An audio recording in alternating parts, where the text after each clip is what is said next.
तो आज हम सीखेंगे प्रभु भोज और प्रीति भोज। और सबसे पहले सवाल है कि प्रभु भोज क्या है? प्रभु भोज क्या है? क्या आप लोग जानते हो क्या है प्रभु भोज? क्या है बताइए।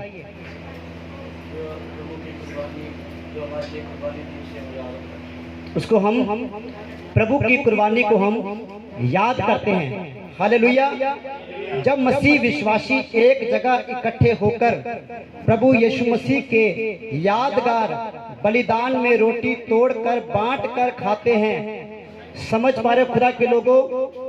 वो लोग जिन्होंने तौबा कर ली है या जिन्होंने बपतिस्मा ले लिया है, वो लोग जब एक जगह पे इकट्ठे होकर यीशु मसीह के नाम से और यीशु मसीह के उस यादगार बलिदान को इकट्ठे होकर मनाते हैं, उसके आनंद और उसकी खुशी में, अपने उद्धार पाने की खुशी में जब हम इकट्ठे होते हैं और रोटी तोड़ते हैं और उससे दाखरस से पीते हैं, तो इसे कहते हैं प्रभु भोज। हालेलुया। और हम इसे अपने उद्धार का उत्सव भी कह सकते हैं। हालेलुया। हम अपने उद्धार की खुशी में प्रभु भोज को मनाते हैं। हालेलुया। क्योंकि जितने लोग उद्धार पाए हुए हैं, जिन्होंने यीशु मसीह के ऊपर विश्वास किया है, वही इस प्रभु भोज के अंदर शामिल हो सकता है। हालेलुया। यानी कि जिन्होंने अपने गुनाहों का अंगीकार कर लिया है, जिन्होंने मान लिया है कि प्रभु मैं पापी हूँ, मुझ पे दया कर, मेरे पापों को क्षमा कर, जिन्होंने तौबा कर ली है, गुनाहों को मान लिया है, मन फिरा लिया है, जो लौट कर प्रभु के पास आ गया है, वो इस प्रभु भोज में शामिल हो सकता है। हालेलुया। हम सब लोग मिलकर यीशु मसीह के बलिदान को याद करते हैं और उसी यादगारी के समय में हम रोटी तोड़ते हैं और दाखरस से पीते हैं, उस प्याले से पीते हैं। हालेलुया। इसे कहते हैं प्रभु भोज। हालेलुया। तो आइए हम देखते हैं यीशु की देव। तो मैं आपसे एक सवाल करना चाहता हूं, प्रभु भोज का मतलब क्या है? पहले मैंने बताया कि प्रभु भोज क्या है, अब प्रभु भोज का मतलब क्या है बताइए। प्रभु भोज का मतलब क्या है? यीशु को अपने अंदर ग्रहण करना और नया जन्म, कुछ लोग पाक रोटी भी कहते हैं। ठीक है। यीशु की देह, यीशु के उस कुर्बानी को याद करना, मसीह के साथ एक होना और एक दूसरे के साथ बांटना। हालेलुया। समझ पा रहे खुदा के लोगों? प्रभु भोज जो है, प्रभु यीशु मसीह के बलिदान को याद करना, इसे ही प्रभु भोज कहा जाता है। इसे बांटना कहते हैं। आपको पता है जब यीशु मसीह ने रोटी तोड़ी, लेकिन उसने चेलों को दी। क्या किया उसने बांटी। हालेलुया। ये परमेश्वर का नेचर है, ये यीशु का स्वभाव है कि वो बांट के खाता है। क्या करता है? बांट के, बांटता है। बांटना जो है वो परमेश्वर का स्वभाव है। हालेलुया। तो सबसे पहले प्रभु भोज कहां पे मनाया गया? प्रभु भोज की शुरुआत कहां से हुई? निर्गमन 12 अध्याय उसके 7 से लेकर 14 वचन को हम देखेंगे, जो कि यीशु मसीह के बलिदान से मेल खाता है। पढ़िए निर्गमन 12 अध्याय उसके 7 वचन से लेके 14 वचन तक हम पढ़ेंगे। जिसको मिल जाए वो पढ़े। तब वे उसके लहू में से कुछ लेकर जिन घरों में मेमने को खाएंगे, उनके द्वार के दोनों अगलों और चौखट के सिरे पर लगाए। इसी के 5 वचन को पढ़ना। तुम्हारा मेमना निर्दोष और 1 वर्ष का नर हो और उन्हें चाहे भेड़ों में से लेना, चाहे बकरियों में से। समझ पा रहे खुदा के लोगों? हालेलुया। यहाँ पे क्या लिखा है? तुम्हारा मेमना निर्दोष हो। क्या हो? समझ पा रहे खुदा के लोगों? और यीशु मसीह निर्दोष था। उसमें कोई भी दोष, उसमें कोई भी कलंक, कोई भी दाग नहीं था। वो निर्दोष था, वो पवित्र था। और पुराने नियम के अंदर जो है इस प्रभु भोज को भी बनाया जाता था। और परमेश्वर खुद कहता था कि तुम एक मेमने को, चाहे तुम भेड़ों में से लो चाहे बकरियों में से लो, ठीक है, वो छोटा नर हो, उसका कोई अंग टूटा फूटा ना हो, उसकी आंख फूटी ना हो, उसका कान कटा हुआ ना हो, वो बिल्कुल शुद्ध और पवित्र हो। हालेलुया। ऐसे आप बच्चे को लो, भेड़ या बकरी में से, ठीक है, सांप लिखा वहां पे, यहोवा ने कहा कि उसको लो, वो निर्दोष और पवित्र हो।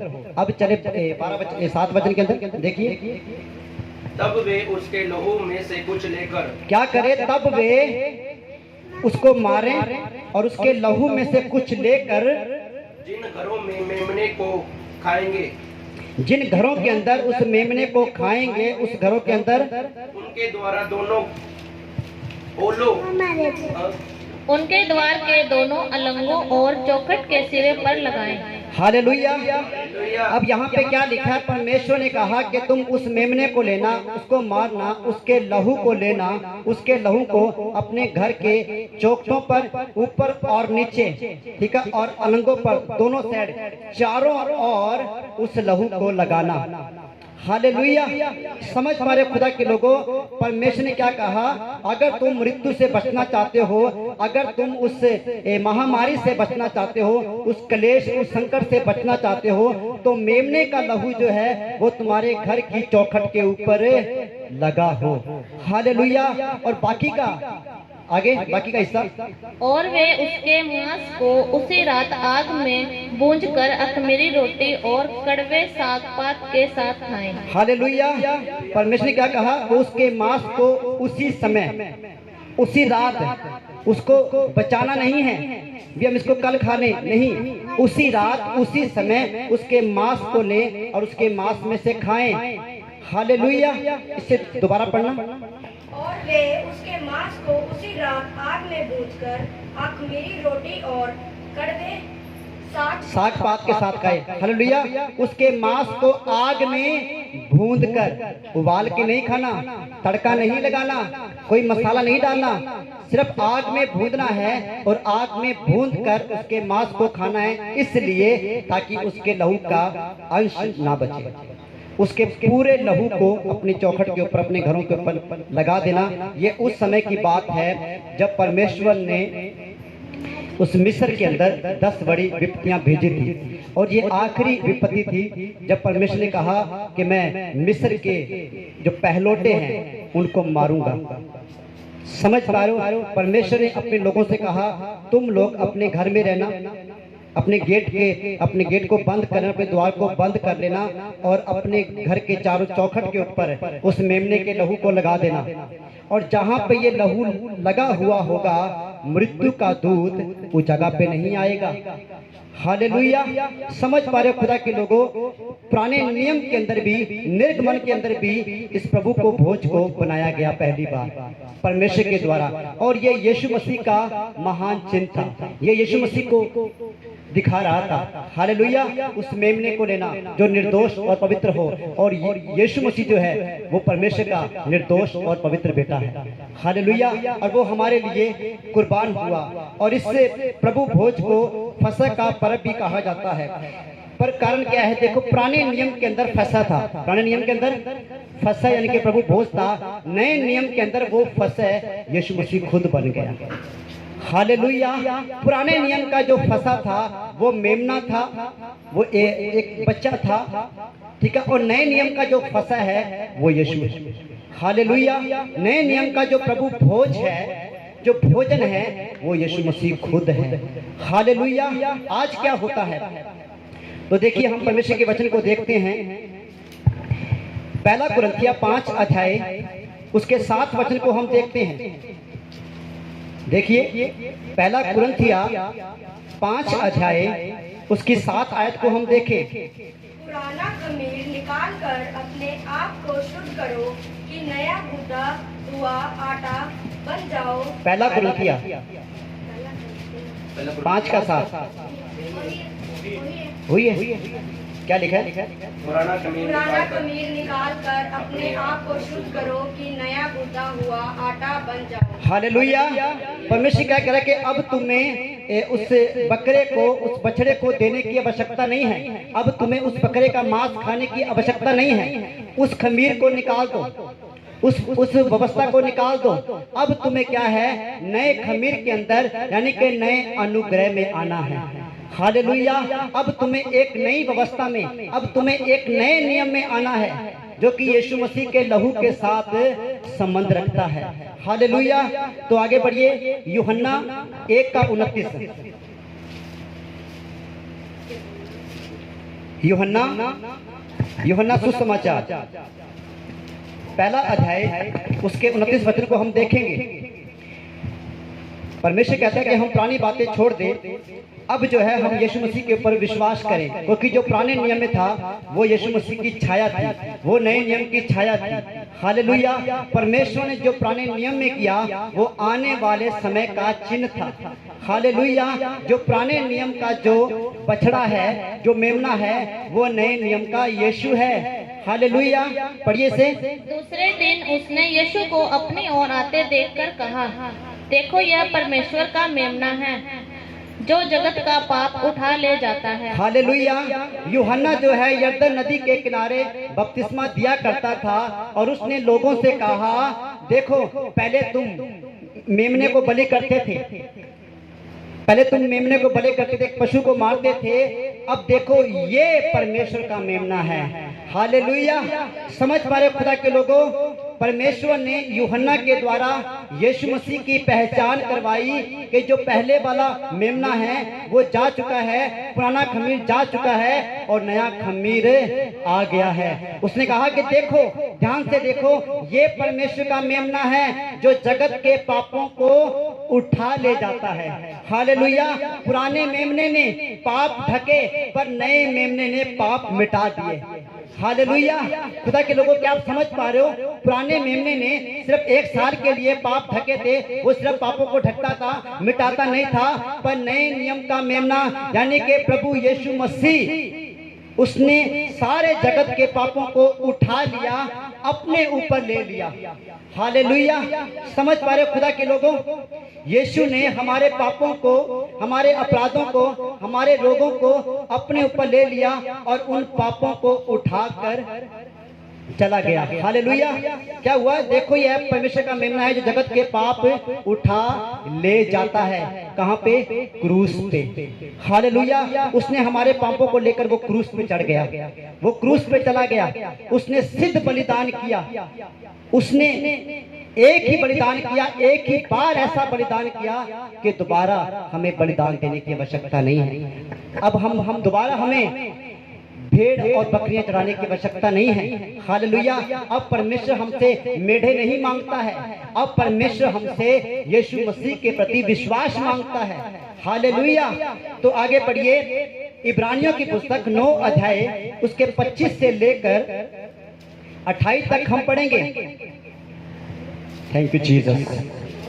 हाँ, इब्रानियों 9 अध्याय उसके 25 से लेकर 28 तक हम पढ़ेंगे। यह नहीं कि वह अपने आप को बार बार चढ़ाए। हालेलुया। क्या लिखा है? यह नहीं कि अब वो अपने आप को क्या करे, बार बार चढ़ाए। पुराने नियम के अंदर बार बार बकरे, हालेलुया, बार बार छतरे, बार बार मेढे दिया करते थे।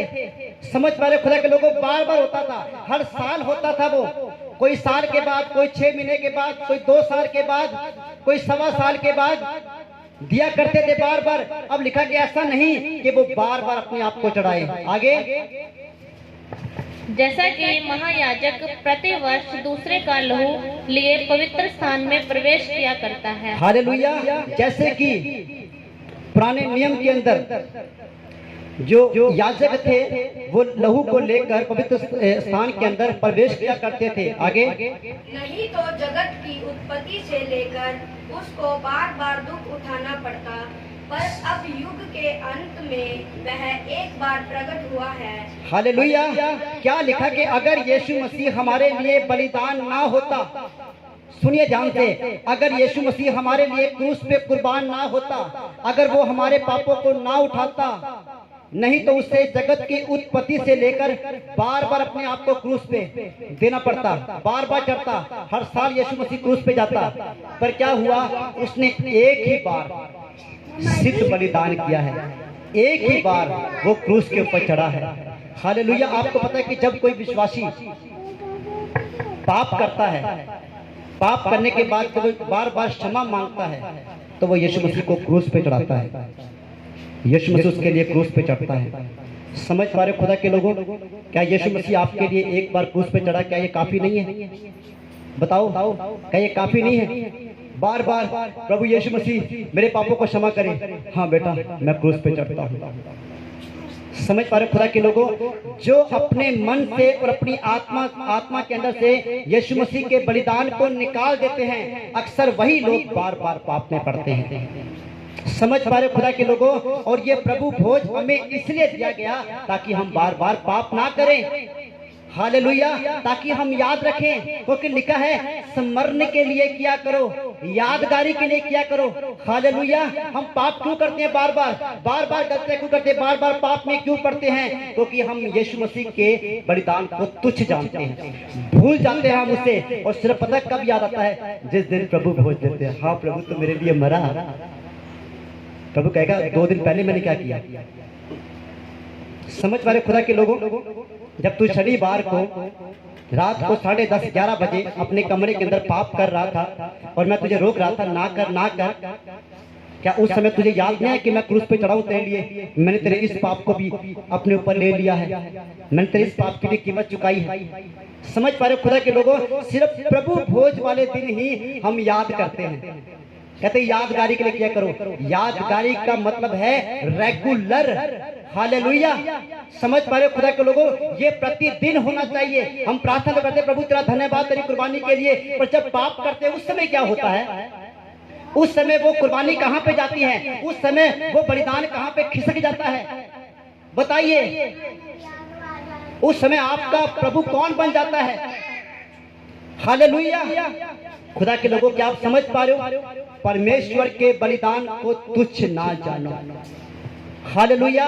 उसके बलिदान को तुच्छ ना जानो। वो एक ही बार कुर्बान हुआ है हमारे पापों को, हमारे अधर्म को, हमारे श्रापों को, हमारी हर एक बुरी आदत को मिटाने के लिए वो एक ही बार क्रूस के ऊपर चढ़ गया। हालेलुया। अगर तुम बार बार पाप करते हो तो उसको क्रूस पे चढ़ाते हो। समझ पा रहे हो खुदा के लोगों? हालेलुया। क्या यीशु मसीह इतना सामर्थ्य नहीं है कि वो आपको सदा के लिए पवित्र रखे? हालेलुया। बताओ खुदा के लोगों, क्या यीशु मसीह इतना पवित्र नहीं है कि वो आपको हमेशा हमेशा तक पवित्र रखे? समझ पा रहे हो खुदा के लोगों? हालेलुया। क्या उसमें इतनी पावर नहीं है? उसमें इतनी पावर है। समझ पा रहे हो? पर हम क्यों गिरते हैं? अपनी गलतियों के कारण, अपनी कमियों के कारण। जब हम भूल जाते हैं परमेश्वर को, जब हम उससे दूर जाते हैं, उस समय पाप आता है।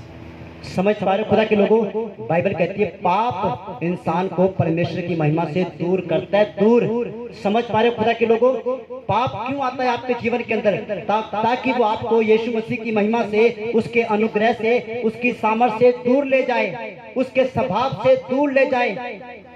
और जब पाप आपके अंदर रहता है तो महिमा चली जाती है, महिमा नजर नहीं आती। उस समय आपको बेचैनी महसूस होती है, मेरे साथ ये क्या हो रहा है? आज से 2 दिन पहले मैं आत्मा में भरा हुआ था, मैं अभिषेक में भरा हुआ था, अब खाली खाली क्यों लग रहा है? अब ऐसा क्यों हो रहा है मेरे साथ? क्योंकि जिस दिन हम पाप का सहारा लेंगे, जिस दिन हम झूठ का सहारा लेंगे, बुराई का सहारा लेंगे, यीशु मसीह की हजूरी यूं उड़ जाएगी। समझ पा रहे खुदा के लोगों, यीशु की हजूरी रहेगी नहीं, क्योंकि यीशु मसीह की हजूरी उसी जगह पे है जहां पर उसके लोग उसके अंदर बने हुए हैं, टिके हुए हैं। आपको पता है कुछ लोगों, कुछ विश्वासी लोगों की एक आदत होती है, इधर की बात उधर करना और उधर की बात उधर करना, चुगली करना। तुच्छ जानना, छोटा समझना, किसी को आदर ना देना। पर प्रभु के वचन में लिखा है कि हम सबको अपने से उत्तम समझे, बड़ा समझे। पर आज अब हम निरादर कब करते हैं, हम बेइज्जती कब करते हैं, छोटा कब समझते हैं, जब हम उस बंदे को अपने से तुच्छ समझते हैं। इसको तो कुछ पता ही नहीं है, समझ पा रहे हो, ये तो किसी लायक ही नहीं है। खुदा के लोगों, प्रभु के साथ जुड़ा हुआ हर एक बंदा आदरणीय है। हालेलुया। चाहे वो बच्चा है, चाहे वो बूढ़ा है, सबका आदर करो। मैं आपसे ये नहीं कहता कि सिर्फ पास्टरों का आदर करो, बल्कि हर एक विश्वासी का आदर करो। क्यों? क्योंकि यीशु मसीह ने हम में से हर एक के लिए अपनी जान दी है। हालेलुया। अगर तुम विश्वासी को तुच्छ जान रहे हो तो तुम यीशु मसीह को तुच्छ जान रहे हो। याद नहीं यीशु मसीह ने क्या कहा कि जो कुछ तुमने मेरे लोगों से किया वो मेरे साथ किया। और जब तुम किसी के ऊपर दोष लगाते हो, किसी को परेशान करते हो, किसी के ऊपर बुरी बुरी बातें बोलते हो, उस समय यीशु मसीह का आदर कहाँ जाता है? प्रार्थना के अंदर बैठकर, हो प्रभु तू महान है, तू पवित्र है, तू सर्वशक्तिमान है। और जब चुगली करने की बारी आती है, जब दोष लगाने की बारी आती है, मुझे कुछ नहीं पता है, कौन तू, चल निकल यहाँ से, ये कर वो कर, उंगली उठाना। समझ पा रहे खुदा के लोगों, निंदा करना, बेइज्जती करना, बदनाम करना, क्या ये मसीह लोगों के काम है? बताइए, ये काम किसके हैं? किसके काम है ये? शैतान के, शैतान की औलाद के काम है ये। समझ पा रहे हो? यूहन्ना 8 अध्याय में लिखा है, ठीक है, वहां पे लिखा है कि जो झूठ बोलता है शैतान उनका पिता है। और शैतान जो है वो बुरी बुरी अभिलाषाएं उत्पन्न करता है। उसका काम यही है, लोगों को पाप में गिरना, लोगों को बुराई में डालना, झूठ बुलवाना। हालेलुया। खुदा के लोगों, हम यीशु मसीह की संतान हैं, हम परमेश्वर की संतान हैं। और परमेश्वर की संतान जो है वो परमेश्वर के सिस्टम के अनुसार चलती है। हालेलुया।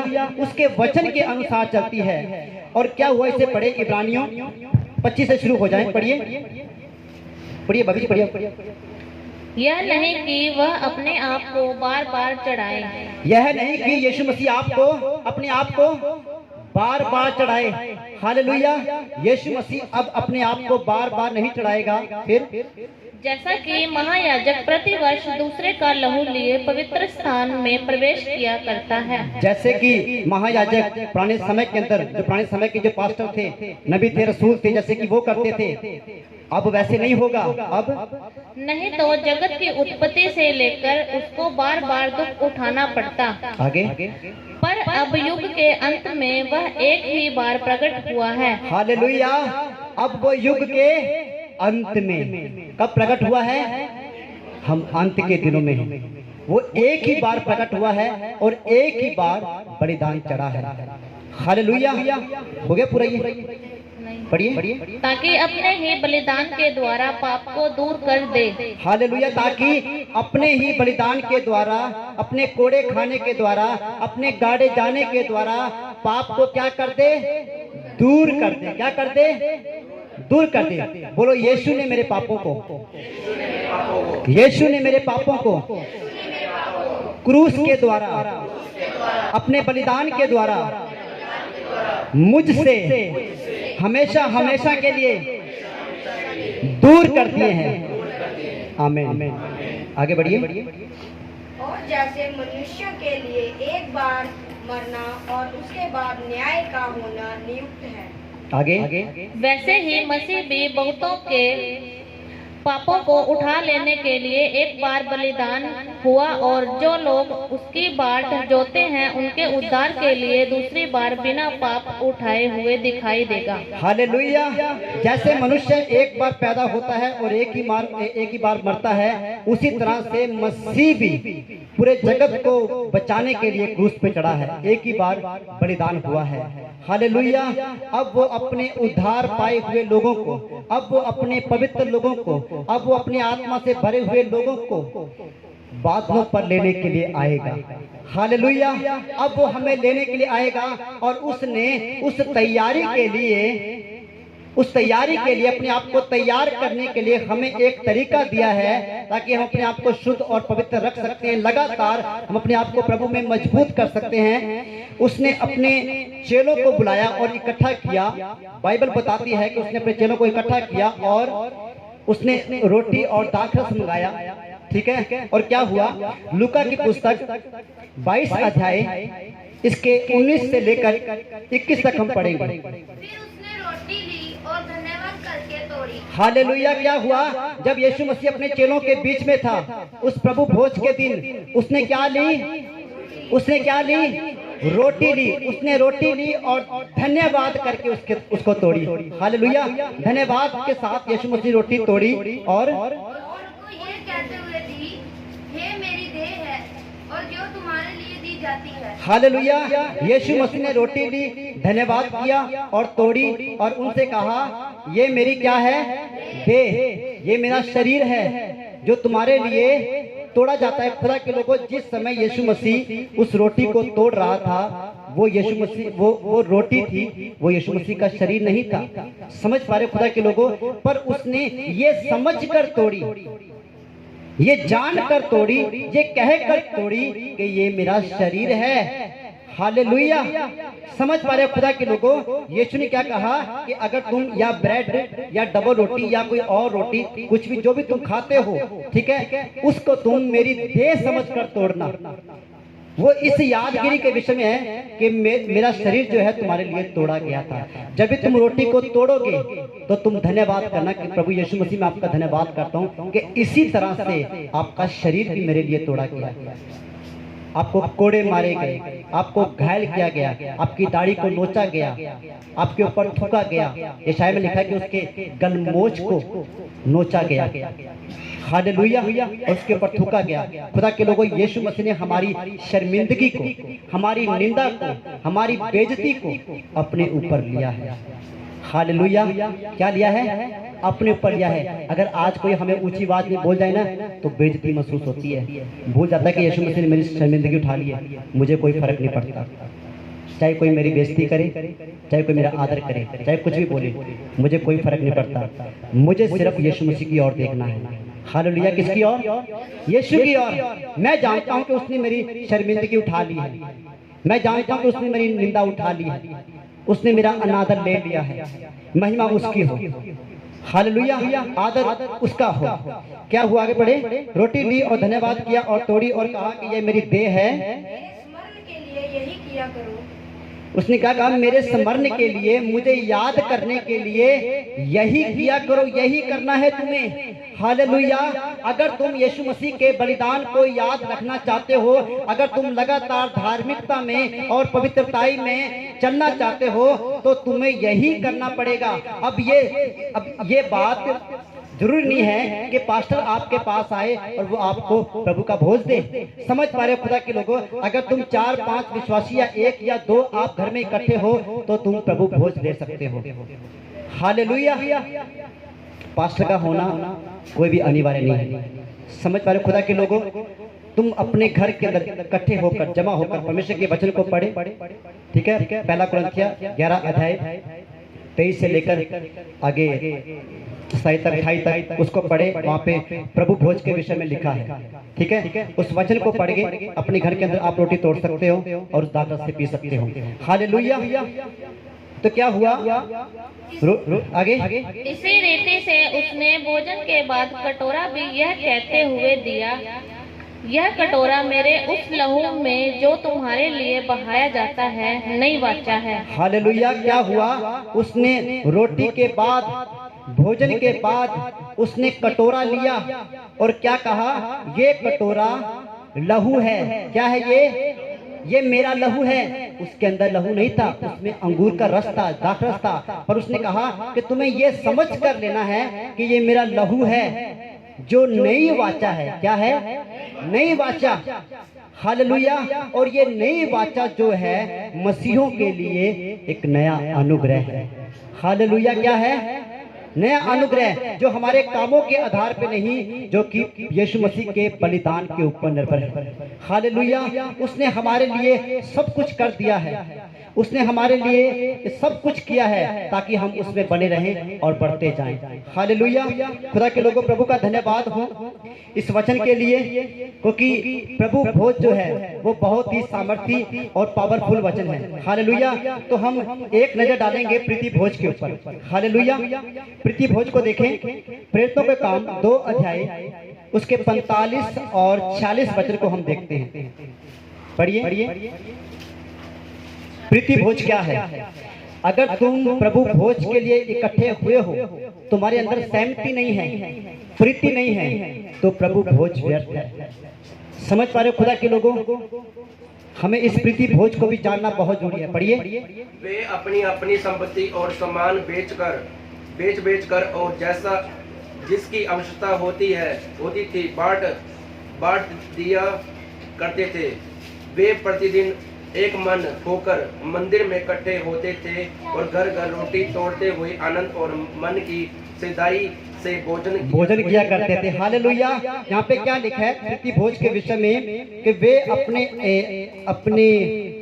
अपनी जमीन को, ठीक है, और अपनी संपत्ति को इकट्ठा करके एक दूसरे के साथ शेयरिंग करते थे, बांटते थे। जिसको जो जो आवश्यकता होती थी उसको वो देते थे। हालेलुया। यानी कि वो बराबर में रहते थे और प्रतिदिन रोटी तोड़ते थे, प्रतिदिन भोजन करते थे। वो हर रोज वो मिलकर रहते थे। हालेलुया। समझ पा रहे खुदा के लोगों? प्रीति भोज क्या है? जब हम प्रभु के साथ और एक दूसरे के साथ वफादार और ईमानदार और सहमति के साथ रहते हैं, उसी को ही प्रीति भोज कहते हैं। हालेलुया। तो प्रभु आपको आशीष दे। तो आइए हम एक छोटी सी दुआ करेंगे। तब तक रहमत प्रभु भोज को तैयार कर लें। तो प्रार्थना करिए इस वचन के लिए। भाई मरकुस को